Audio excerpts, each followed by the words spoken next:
Welcome to Energy Stew. This is Peter Roth, your host. And I'd like to ask you, what would happen if you saw your life review? What would you see?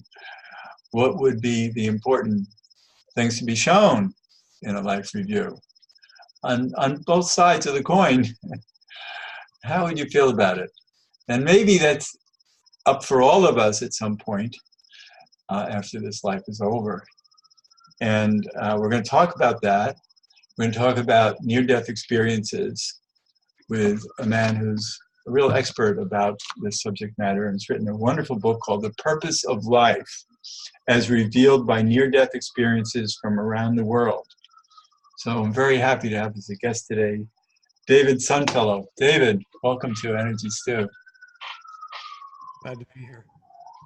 So I was just introducing the show about life reviews. And not most, because you give percentages in your work of how many people who have near-death experiences also will experience a life review.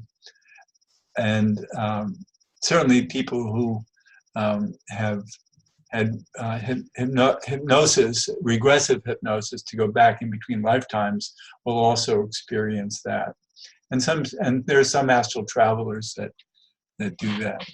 So, but you have a lot of experience with people talking about life reviews, right? Yeah, and my work is focused primarily on practical application. What to do with this information that these folks are bringing back. When you're talking about statistics in terms of how many people are actually experiencing life reviews or going through a tunnel or meeting deceased loved ones, that's more the domain of researchers like Jeffrey Long, for example. What I've been focusing on the last many years is people that have had these experiences, brought back this information. What can we do with it? What can we learn from it? How can we apply it to our day-to-day lives? Right, and there's a purpose why we even go out of body to travel to the other side. Right. We go through a period where we're clinically dead for a temporary time and come back. And so many people have different kinds of, or different levels of experiences out there. And some are much briefer than others. Right. Some are out there for prolonged times. Right. And so the life review, this is fascinating to me because the review takes place in like a computer setting. It's actually virtual. In the old days, we heard of the Akashic Records being a big book in the sky, and you get to go out there and open the book and read the chapter. Mm-hmm. And that's because that was described before people knew computers. But now that we know how computers work, we can get to the other side. And I don't know what's been described to you about how people get to see their life review and actually experience it. Mm-hmm. They see it in all kinds of different ways, Peter. Sometimes they just pop right into it. Other times they see bubbles that they enter into. Other times it's a movie situation where they're actually watching scenes and then pulled in and experiencing their life from their perspective, from the perspective of the other person, from the perspective of God, all at the same time. So they happen in all kinds of different ways, and the depth, the quality, the depth of the experiences vary from experiencer to experiencer too. There's no one pattern that they all follow. In fact, not everyone has a life review when they cross over, obviously. So it just depends upon the person that actually is having the experience and apparently what they need to experience, how far it goes, how deep it goes. And the life review is only a small portion of what most people experience when they do cross over. They have encounter with the light, with a light, the light, or lights, or spiritual beings of one kind or another. They often meet family and friends, deceased loved ones. Often they'll be taken on tours and various kinds of adventures on the other side. But again, all this seems to be done for specific reasons for that particular person. What they need to learn, what they need to bring back with them to this life to apply and improve their life and the lives of others. Right. And I had an experience on the other side through a hypnotic regression back in between my last lifetime and this. And I got an audience with my higher self. Oh, interesting. And I didn't know it was my higher self at the time. And it was a man who I was very, very impressed with, overwhelmed by, and I didn't know who he was. And our higher selves don't necessarily have to show up as men or women. They can show up in whatever form That's right. Sure. we need them to. And in retrospect, from what you're saying, I see that I needed to have that experience with my higher self to show me more about who I am. My higher self revealed my maybe it's called agelessness. Was that the primary lesson? No, it was an old man. No, he was extremely wise and loving, and I was very captivated by his light, his loving light, and a sense of vast wisdom in him. And I didn't know who he was. I just thought, oh my gosh, maybe this is God. Yeah, yeah. And then a little later on, the hypnotherapist said, ask your guides if you can meet your higher self. And I said, okay. And I asked them, and they said, oh, that was the man that you met earlier. Oh, interesting. So I understand that there's a purpose for everything that goes on in these experiences to teach us about ourselves. What did you get from your experience? What were the highlights? I just thought it was very helpful to understand why my life has unfolded the way it has. Because I'm a teacher. I help people. I'm a healer. Mm-hmm. I work from my heart. I know things. I love to interview brilliant people, and I'm able to. And to me, that means a lot, because growing up, I was actually conditioned to believe that I wasn't bright enough to go to college, and I shouldn't be in college, and all kinds of negative projections on me in my early life that now I'm, in a sense, proving wrong. Yeah. Mm-hmm. Mm-hmm. And I have all my adult life, but it was when I was younger that it was a shame that they had to, it was a shadow that I had to work with. And I guess we all have shadows of one sort or another that when we get to the other side, we're enlightened about, right? Again, it depends upon the particular person's experience. There are actually people that cross over, that their primary experience is an encounter with the light, and then they come right back. There's no life review. There's no assessing of their current earthly life. There's no indication about they have a particular purpose to fulfill. And so again, it just depends upon the person, how much information they get and what they need. Right, but even experiencing light itself is miraculous because it has a power to it. It's very right. Well, what I've learned from near-death experiences is that there's actually two pillars that are massively transformational. The first main pillar is the light, encounters with the light. And of course, the light can appear in many different forms, but some encounter with this being or presence that knows us and loves us unconditionally. That's completely life-changing. The second pillar is the life review, and that's life-changing because we get to see our impact on other beings in this world and how our thoughts and actions affect the world, and not, again, just from our perspective, but from the perspective of the person that we are actually interacting with. We're in their body, in their mind, in their emotions, experiencing us through them. And so that's something else that's really massively transformational when it comes to near-death experiences. Yeah, and it's the whole life that we have an opportunity to review from. So there are incidences in our lives that we might not have paid enough attention to that really had an impact, not only on ourselves, but on others. And I guess we get to see those. Well, that's also something about the life review process that I found, excuse me, is amazing, is the emphasis on the little things being the big things. Because a lot of experiencers will come back and they'll have been shown aspects of their life that they completely forgot. That was some small event that took place that ended up cascading across the universe because it was so significant. Little things like in the book, one of the stories in the book is a young woman who in high school worked at a nursing home and would give this elderly woman that she cared for graham crackers and milk. And that turned out to be this huge, epic experience when she had her life review. And one of the reasons it was is because a lot of the other workers would not want to take care of that particular woman because she was very over the top in terms of how she ate the graham cracker and enjoyed the milk. And this woman had enough love in her heart to step into it and deal with that circumstance. And so when she had a life review, it was amazing.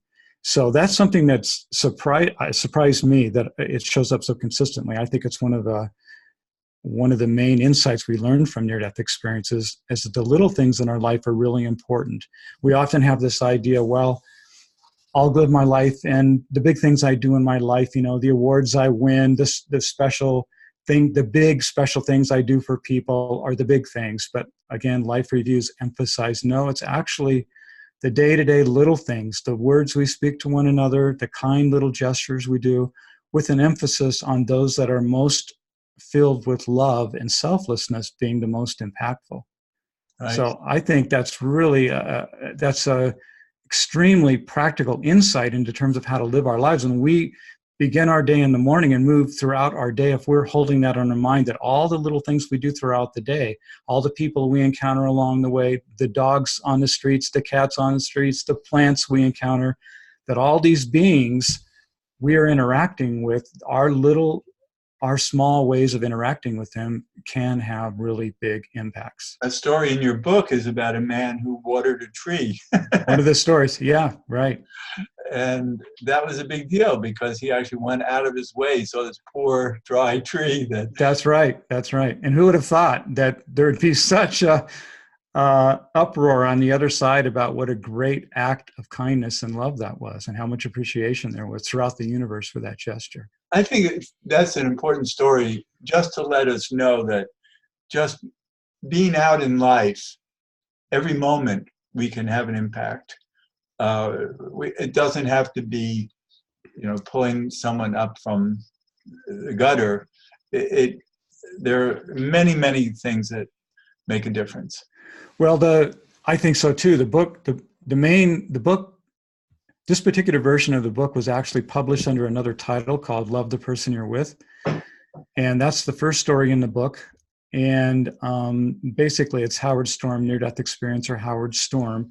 He's having an encounter with Jesus, and he's finding out from Jesus, according to Jesus, what the purpose of life is. And the purpose of life can unfold by loving the person you're with.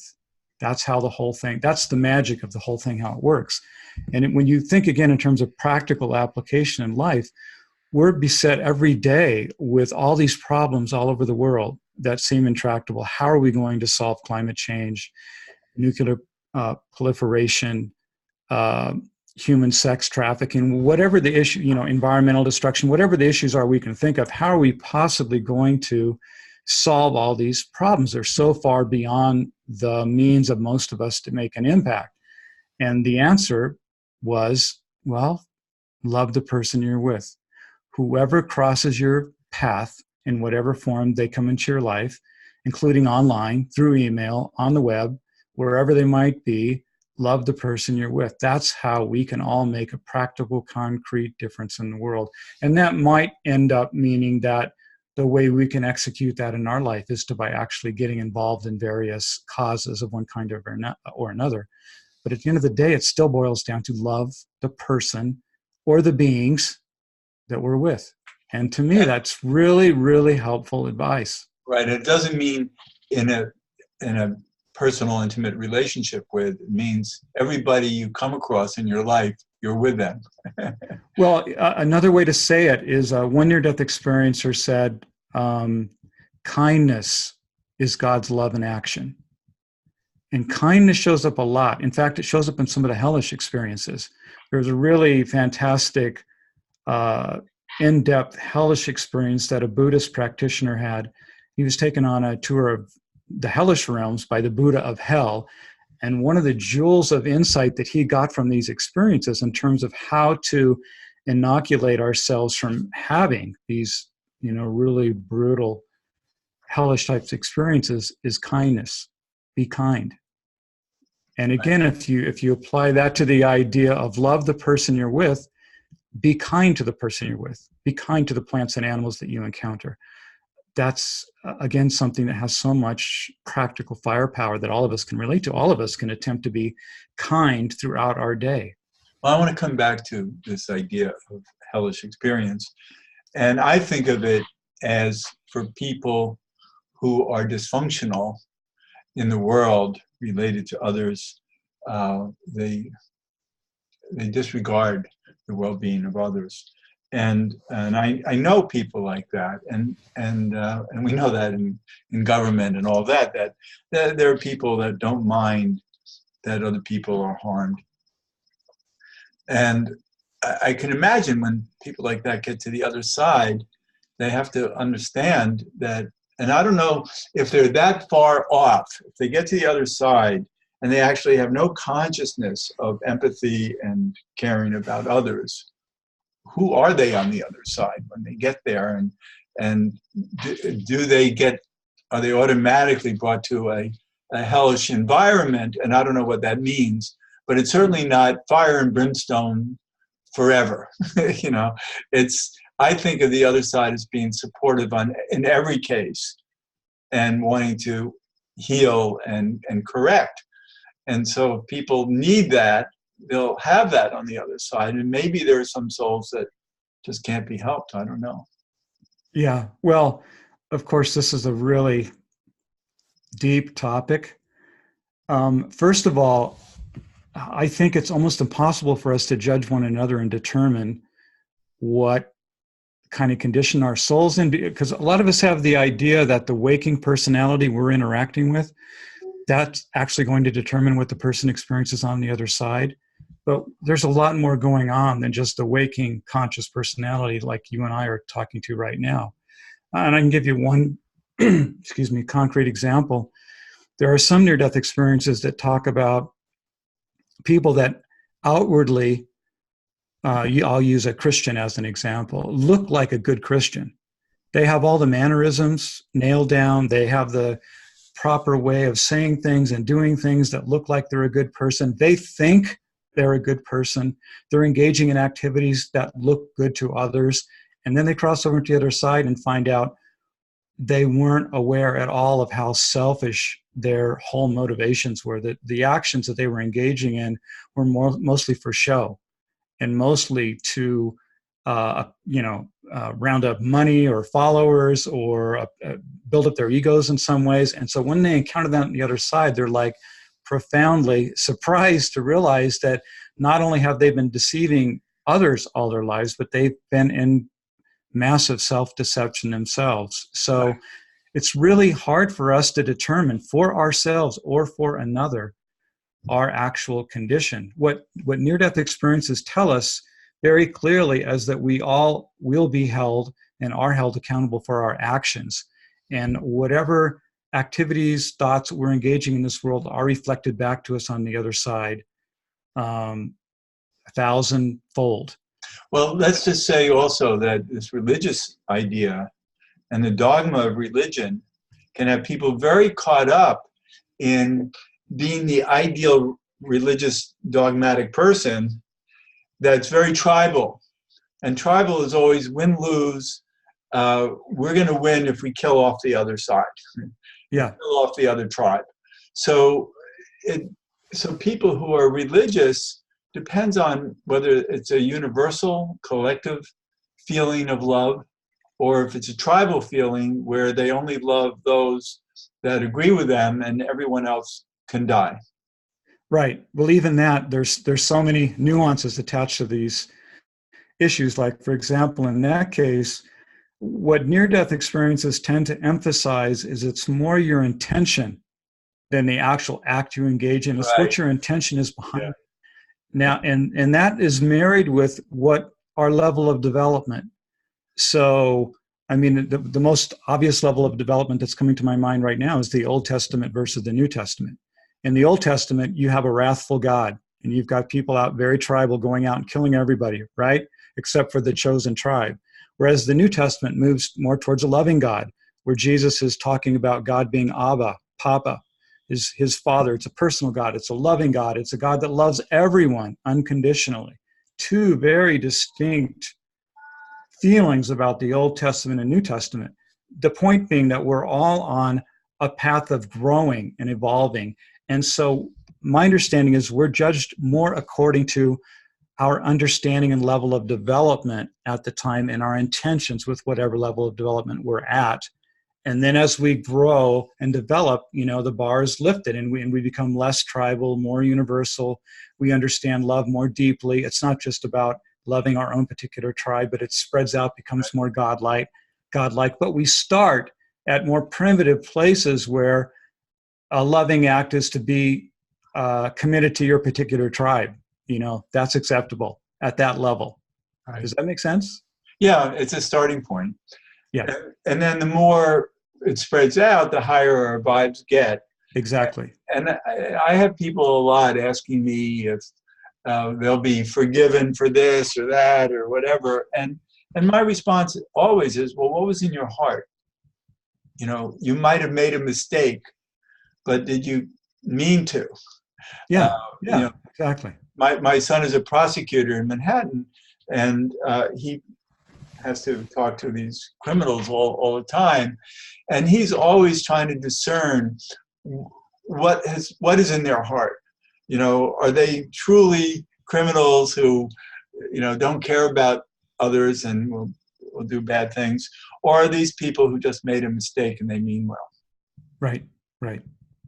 And that's more easily forgiven. So he has them do a plea deal or whatever related to how he feels, or not even press charges, depending on whether he feels that they were really true perpetrators who had low vibes. So the other side is like that too.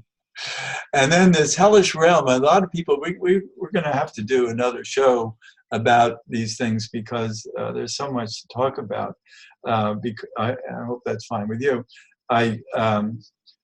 Because what does a hellish realm mean, and how consuming is it, and what do we learn from it, and also on the other side, there are people who report having met with God. I have no idea what that means. It's not like I'm not godly interested. I just don't know how God presents him or herself at any one time to any one person. And with Jesus, it's a different story. There are images, and maybe with other archangels, etc., that we're familiar with. They might look angelic.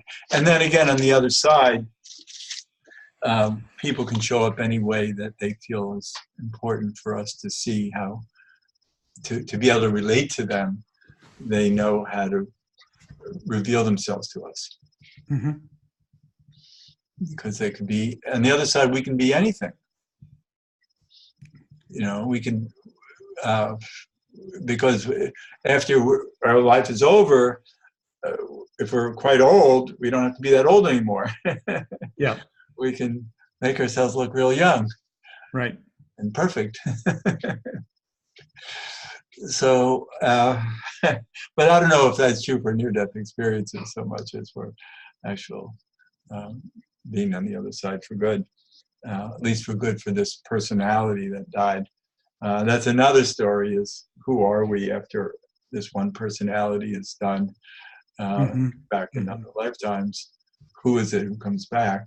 And there's so much it's fascinating. We're getting near the end of the show, and it goes so fast. And I want to reemphasize that you have a great book called The Purpose of Life, but you have a lot of stuff on your website and all kinds of videos and other books. So how can people find their way? Well, here's what the book looks like. Well, a lot of people are on radio, so they can't. Oh, that's right. Okay, well, in the video also, right? It's called The Purpose of Life. The Purpose of Life is revealed by near-death experiences from around the world. So they can do a search on that. The main website we have is the-formula.org. If you go there, it'll take you to all the other websites. The book also has a website that has tons of content on it. And there's just gobs and gobs and gobs of fantastic information on these websites. Right. And to remind the about audience, all different aspects. To remind the audience, your name is David Sunfellow, so they can find you that way too. And this has been great talking with you because I have a huge amount of questions, and I'm looking forward to talking with you some more. Okay, Peter. Thanks for having me on. Thank you. And this is Peter Roth, your host of Energy Stew at prn.fm. I can be reached at peter@heartriver, HEART river.org. I'd love to hear from you. Thanks so much for listening.